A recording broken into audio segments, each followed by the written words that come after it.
Hello everyone, welcome back to an exciting episode of CS:GO News. As always, let's get right into it. And for all your ESL Cologne major updates, we do have our finals going on tomorrow, which is Sunday versus SK Gaming and Liquid. But it's been a crazy last 2 days before this finals has actually come around of matches in the quarterfinals. It was first off Virtus.pro, who just barely beat out the weakened Astralis lineup. Duly noted though was the noticeable fact that Glaive had a really good series versus Virtus.pro. Although Astralis did fall short, they came within match point on both of those games. They did get swept 2-0 by Virtus.pro. They were on match point, game point in both of those games, and they went into overtime and then lost and could not finish it out. So Virtus.pro just barely beats out Astralis there. And also, we had no surprise here, SK Gaming did take down Flipside Tactics 2-0 in their series. Although the second and final map did go in overtime, they managed to take them down in their best of 3 series. And Team Liquid was back at it again as they upset Navi, one of the top tier teams in the world. As you guys know, Liquid obviously competing with the top tier teams the entire tournament long. They destroyed Navi in their final map over there in the best of 3 series, beating them 2-1. On that third map though, they destroyed them 16-6, so no close calls in that third map there. They definitely finished off strong. On Cobblestone it was, making it their second straight major semifinal today, as we will be talking about in the next clip, and the only North American hope left. And joining Liquid to face off in the semifinals will be Fnatic,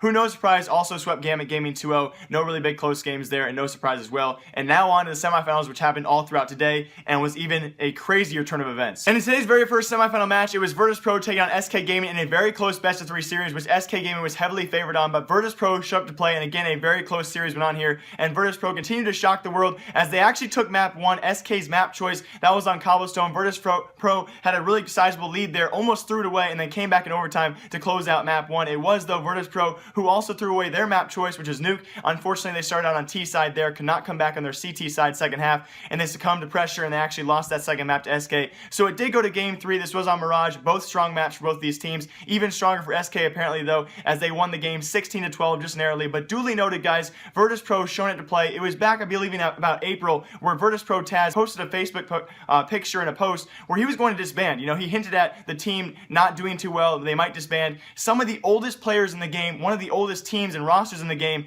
yet they're performing very well and hanging out with these youngsters, these new players, and they showed up very, very well. Obviously, after he posted that Facebook picture, they wanted to win Starlighter Invitational later that month, and then this amazing major run. Hopefully, Virtus.pro has a little bit of life left in them, and this will really spark that because they showed up to play and had a great major. So that brought us to our next semifinal match, which was Liquid versus Fnatic. And apparently the North American dream is alive and well as Liquid pulled off the impossible today. Not only did they beat Fnatic, they made it to the finals by sweeping them 2-0. As you guys know, Fnatic swept Gambit Gaming in the quarterfinal match, and now in the semifinals they were swept by Liquid themselves with a very nice choice and a very great match going on today. It was the first map choice was actually Cobble, ending with a crazy comeback with Liquid on their CT side. I actually misspoke in my previous episode throughout this major. I said that it was fairly CT sided, which is kind of a surprise. It's actually supposed to be T sided. So a really crazy comeback on Liquid on their part. They were tied up 11-11 on that CT side of theirs and came back and won that first map on Cobblestone again on their CT side. So really crazy to win map 1 there. Then they started out with a dominating start, 11-4, opening up on their CT side on Cash, and took that map 2 as well from Fnatic. So a great performance coming from Liquid. Hiko, my man, and Simple, and all the rest of the guys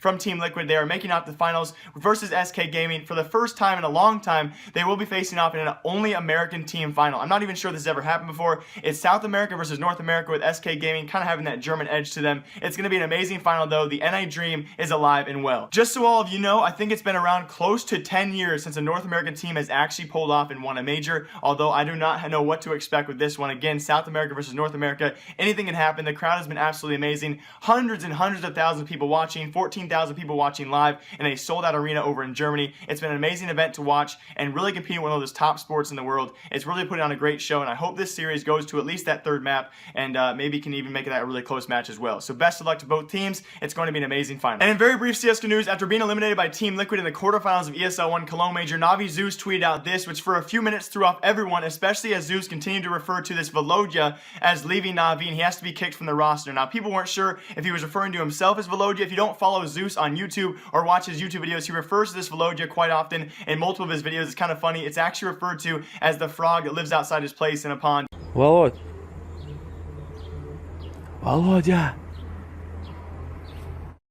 уже с гвардией, она просто говорю. And that's who he calls Volodya. So it was kind of an inside joke, but the Twitter crowd, a lot of them actually didn't understand it was a joke. A lot of them didn't follow him on YouTube and look into this, and so they thought that Navi Zeus was actually going to be leaving. So all those people on Twitter were possibly thinking Navi Zeus to be replaced by now Liquid Simple. Liquid Simple obviously going to be with Liquid only for the Major and E-League, and then he'll be trying to find a new team, maybe returning to worse players, probably not, but probably looking for one of those top tier teams. So a lot of people were saying on Twitter, maybe Navi Zeus is leaving, they're bringing in Liquid Simple, but for the time being, guys, it's been confirmed Navi Zeus will not be leaving, Navi roster will stay intact, and Liquid Simple will stay on Liquid until E-League. We have no idea whose team is going to be joining, but no Navi roster changes. And just last night in big CSGO news, we saw something that we may never see again, and we have seen for the first time as of last night ever, and that was McSkillet himself uploading a YouTube exposed video. And when I first saw this in the title and in the thumbnail, I clicked right away because you will probably never see this again. McSkillet actually trying to expose someone else and doing a very good job of it. Now, if you guys have heard of this YouTuber, he goes by the name of Skin Freak, another YouTuber which a lot of you have probably heard of in the past, was originally exposed for photoshopping and faking case opening winnings not too long ago, probably a little over a month ago, maybe 2 months ago, but not too long ago at all. And then McSkillet just last night, added this video to YouTube, uploaded that, exposing by proving that Skin Freak actually on multiple occasions, at least 4 or 5 times, had stolen screenshots directly from McSkillet's videos and put it into his own videos and claimed it as his own content. Now, McSkillet, classic McSkillet, has that, that really, really subtle voice. He didn't actually have to, raise his voice, that monotone voice, pretty much roasting this guy without getting angry at all. A really good way to go about this. We've had in the past, obviously, exposed channels who go after these people in really angry ways and don't go about it the right way, but McSkillet went about this a very, very mature way. He didn't at all yell, he didn't, use any slander, that kind of thing. He just showed us all the proof of Skin Freak, basically on 4 or 5 occasions, taking direct screenshots, mainly from McSkillet's videos where he tries to show you guys secret weapon skins, the secret codes or pictures or whatever letterings or words or sayings on these weapon skins. Well, basically, Skin Freak was going around photoshopping these, screenshotting them, and putting them into his own videos for his own content. So McSkillet really brought light to this. At the very least, hopefully, maybe it doesn't have to take his videos down, but at the very least, it makes people like Skin Freak stop stealing content from people like McSkillet who own that content and they're the original creators of that. So congrats to McSkillet. Hopefully this brings really big light into the CSGO community about people not stealing any more content. I am trying to get this out there as fast as possible. Forgot to record an outro. I have to go to a race tonight. Hope you guys all enjoyed. Live, love, laugh a lot. Hope you guys all enjoyed this episode of CSGO News. As always, remember, I like you. You know what's coming. Goodbye, guys. I'll see you next time.